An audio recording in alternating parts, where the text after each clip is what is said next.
Hi, this is Dr. Scott Young, and today we're going to talk about the second of our series. In this one, this is Post-NESARA, but this is the second portion of it, price versus inflation. Coming right up.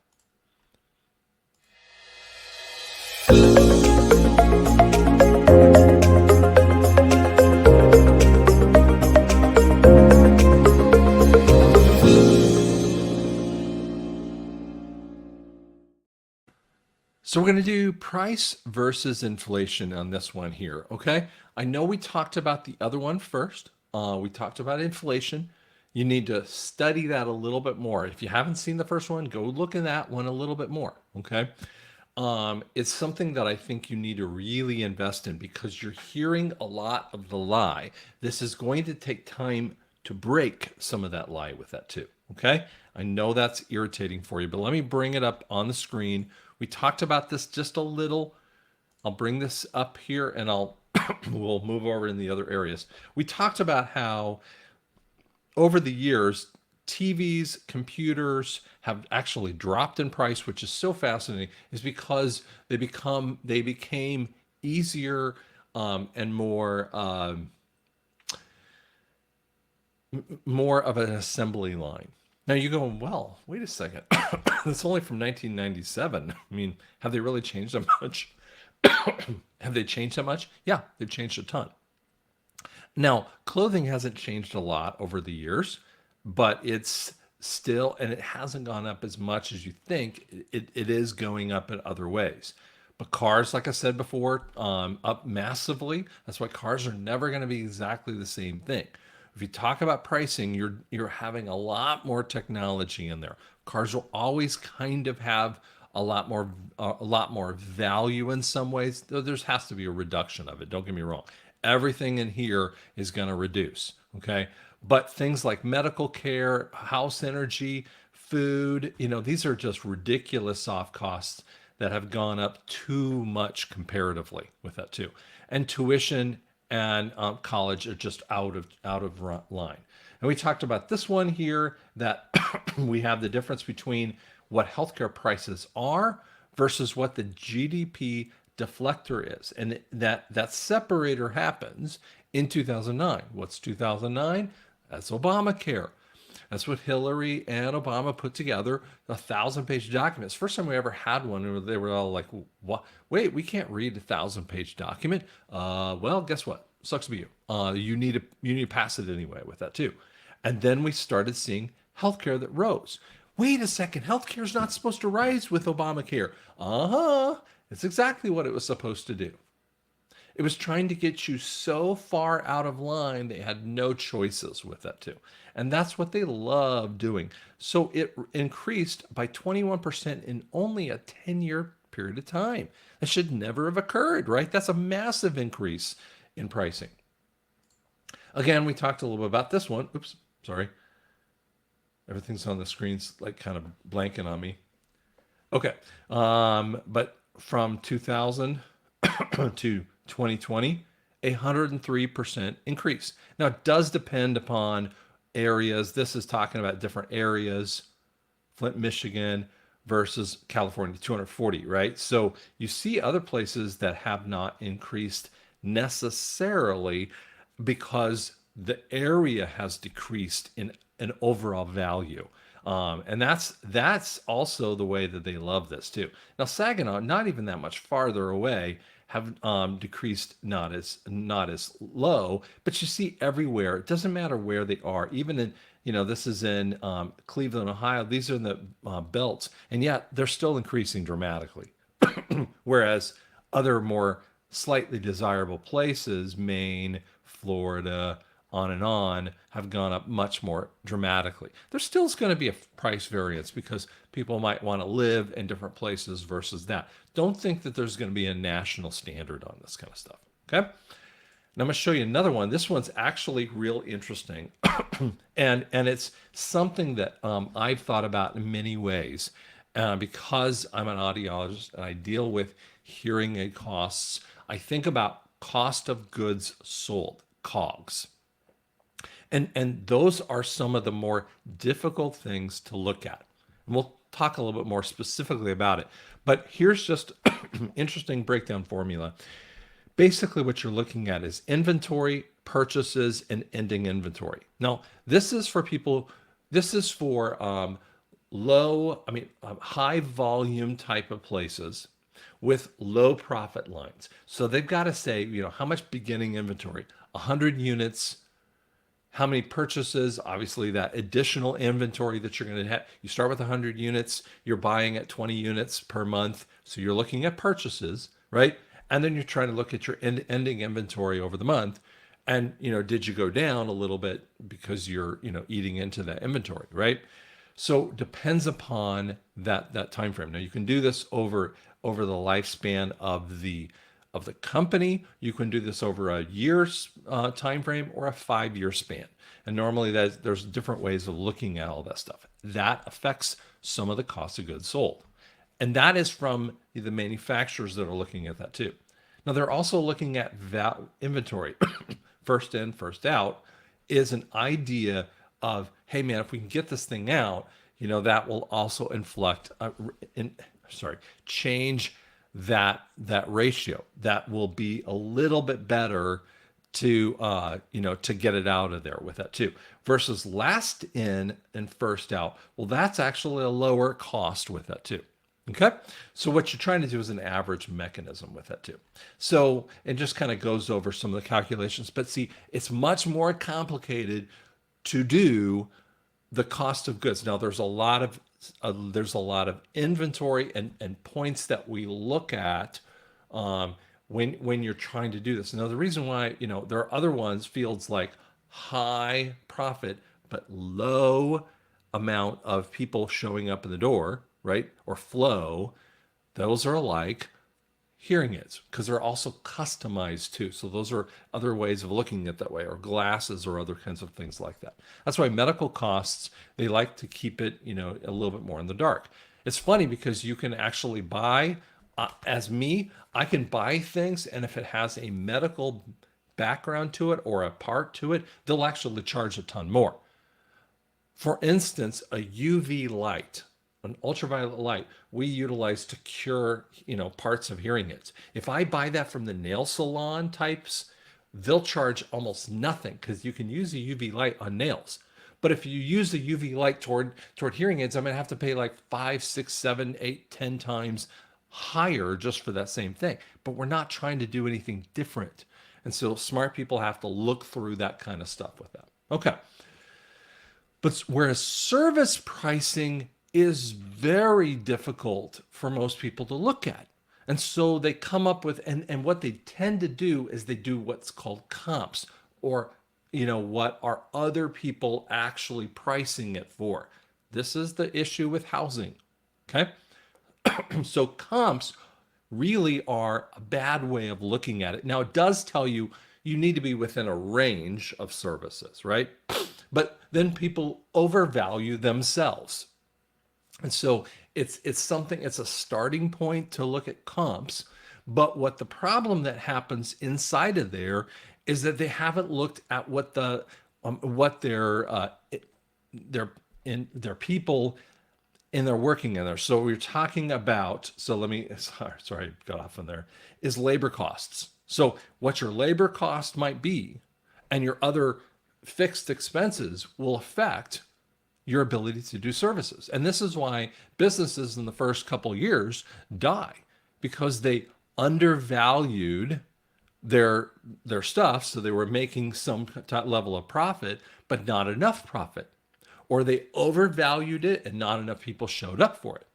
Or they overvalued it and it really wasn't worth it. Like a bad Mexican food restaurant, right? And they weren't really doing very good, Mexican food. People were like, this doesn't taste that good. I like that place better. And then people leave. And then they try to reduce the cost, and oh man, it just gets crazy with that kind of stuff too.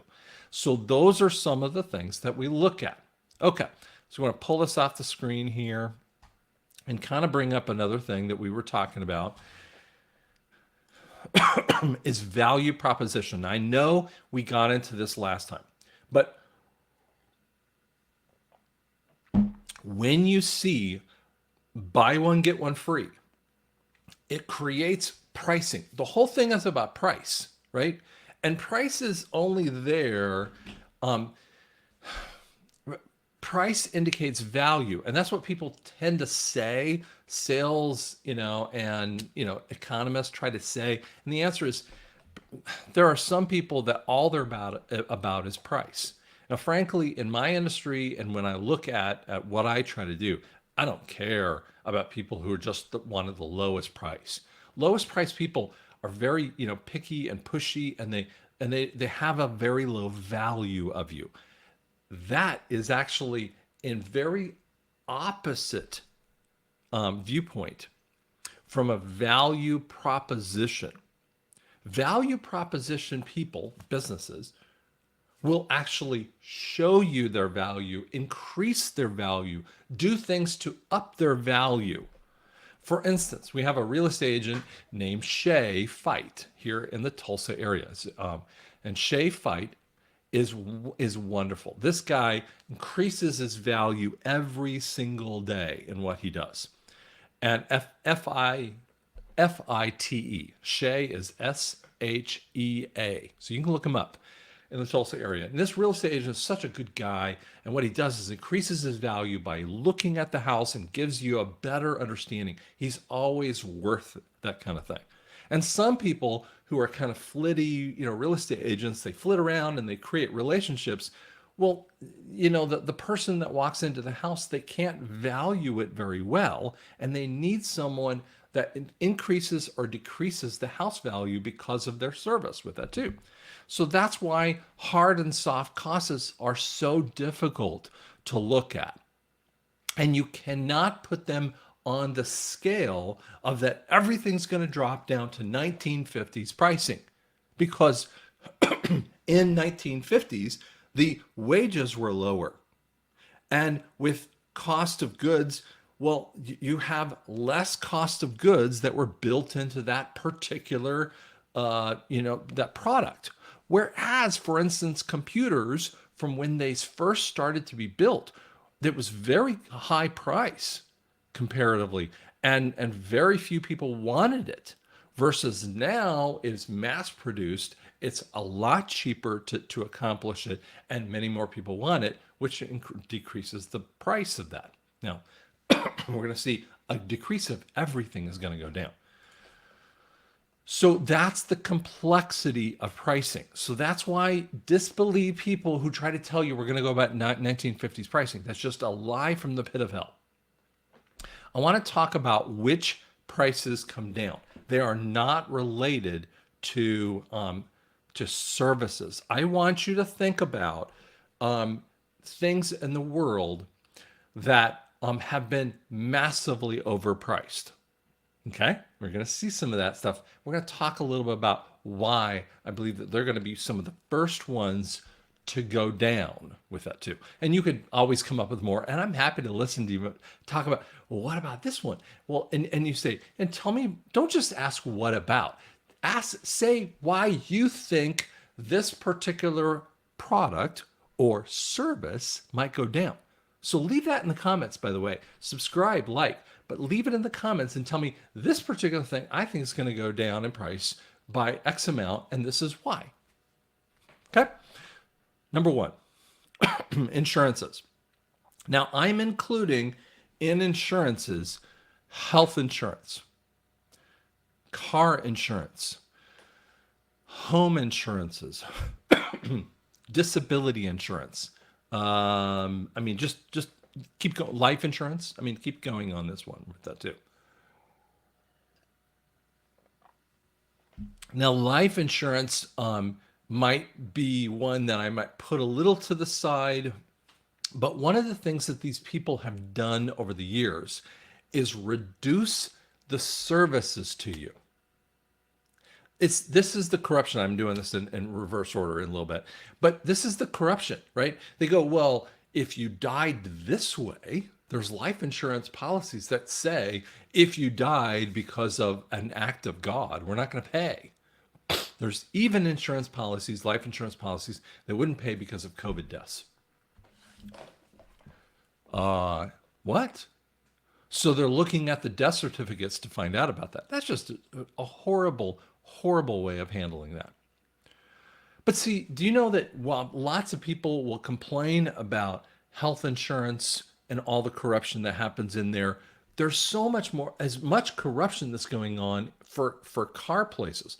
I want you to think about like auto body shops and car replacement shops that have an insurance and they have to work with these insurances. And I mean, it takes them weeks of negotiation and they have to hold the car on the lot, which they have to have insurance for it. They're not getting paid. They've already done a little bit of work, excuse me, on the car. They've they've dug into that car, and the car is maybe in pieces because they had to take pictures of everything all around. And I mean, that costs a lot of money to do.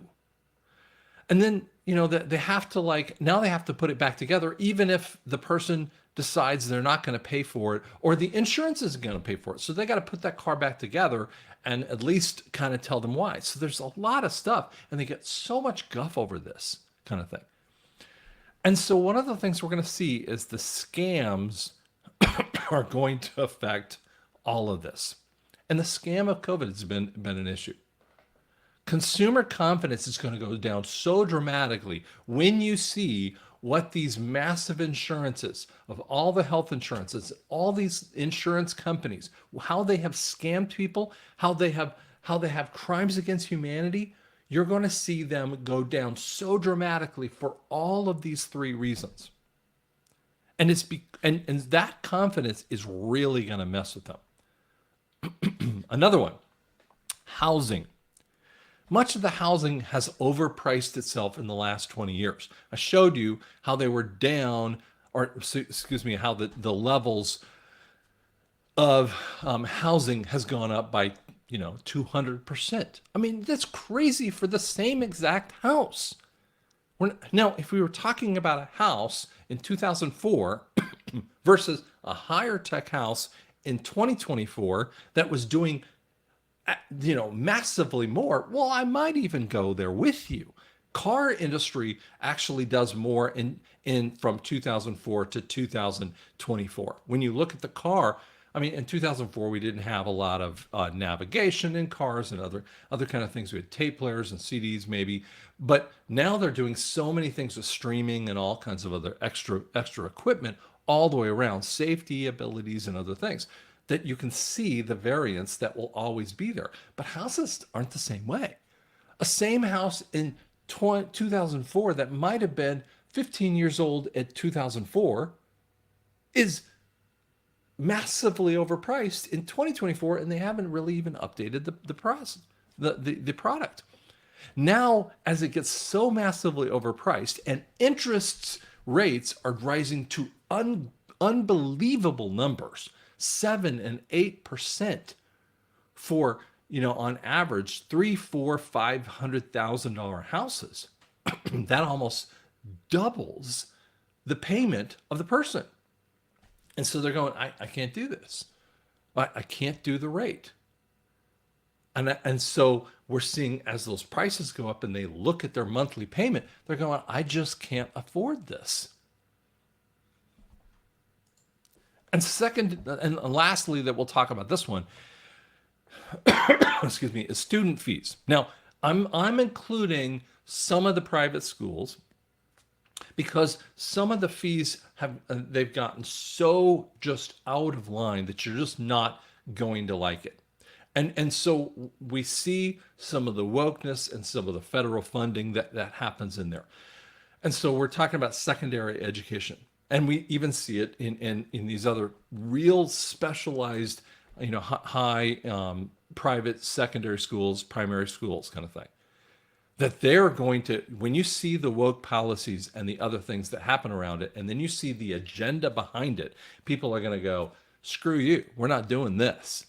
And then when you see it in a secondary education, like major universities of Colorado, of California, of Oklahoma or Texas or Florida, or pick the state, it doesn't really matter. All of these state universities get federal funding, but they've been doing these woke policies, and they have these whole bunches of degree programs that when I look at it, when I look at that circumstance, I go, What are you going to do with that woke degree or that useless degree? Someone, I mean, I talk to people all the time. And I remember there was a kid who was wanting to get his MDiv, which is a master's in divinity. It's not a bad degree program, right? He's trying to be a pastor. But this guy is like, on the spectrum, on the autistic spectrum. He doesn't have the ability to present himself. He's he's a pretty smart kid, but he's also not a hard worker on top of it. I mean, there was so many things I was looking at going, dude, you don't have a perception. But the university wasn't talking to him about what his skill set might have been. They were just taking his money. And we see this all the time, that these professors are just so out of line with this too. Do you know that in 1991, I'm going back in time, when I graduated with my master's, I'm now I had just gotten out of student teaching in 1989, and I go over to my master's program, and I got out of student teaching because I kind of got screwed in that whole circumstance. Long story.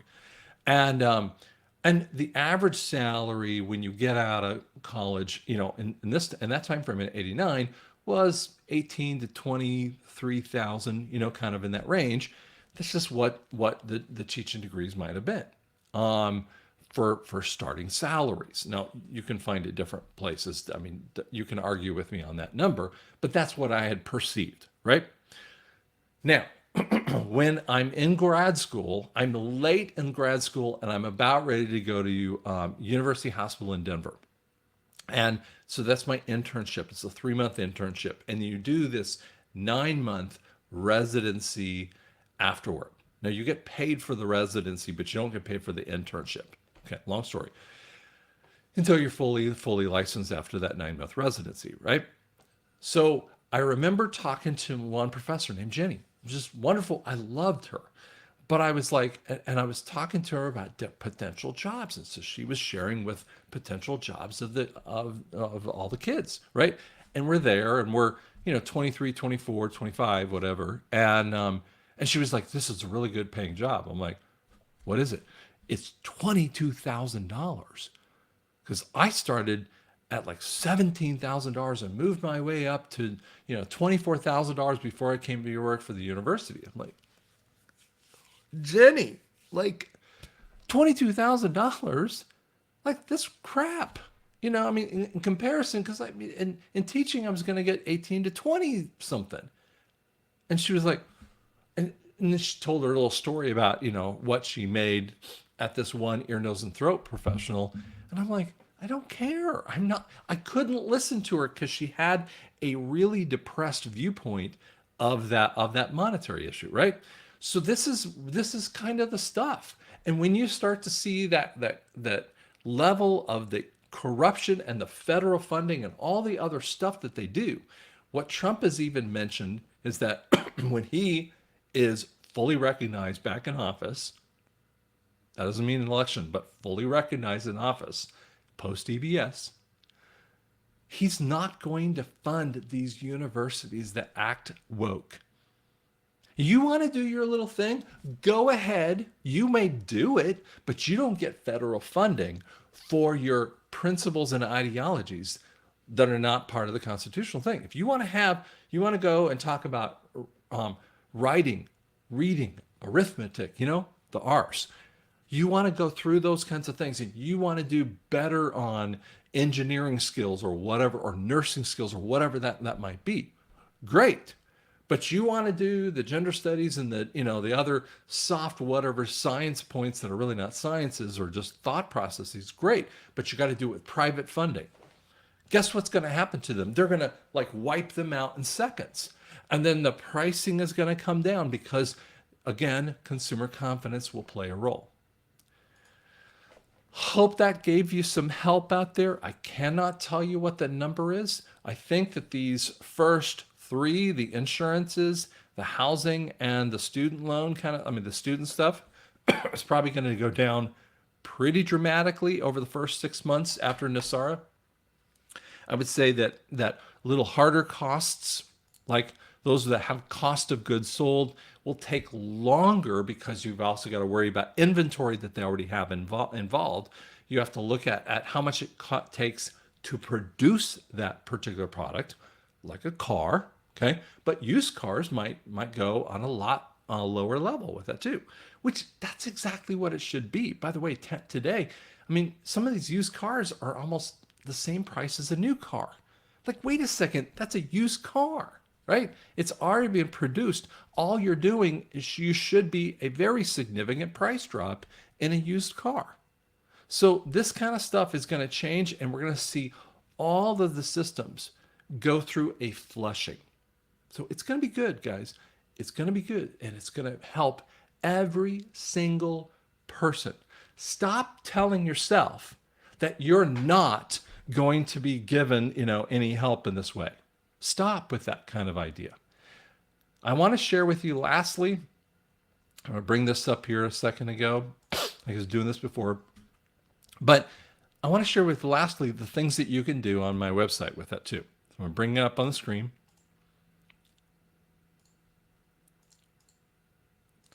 Again, you can go to the website. You can donate if you want to. You can see articles. I want to show you some of this. I have different articles that are out there. There are the videos that you can actually find, and you can go through all the videos. If you have troubles with YouTube or whatever, you can watch it through here, but you're watching it through, in essence, the YouTube channel. And you can see in the bookstore the different books that I have. Okay. And then lastly, again, free stuff. You can download a whole bunch of different free things like posters. These are background posters that you can also do. Just a lot of cool things out there. But most importantly with this is this part, sorry, it takes a little bit to get down here, is that you're going to find the social media sites that are really out there. And by the way, TikTok, just like I said before, TikTok actually knocked me out. So I'm trying to kill this one off because I'm not actually doing a TikTok channel right now. I'm going to have some fun words with TikTok in the future with that too. But these are the three that are out there that I utilize most. Okay, so find the right one and make sure you don't get scammed. Thank you so much.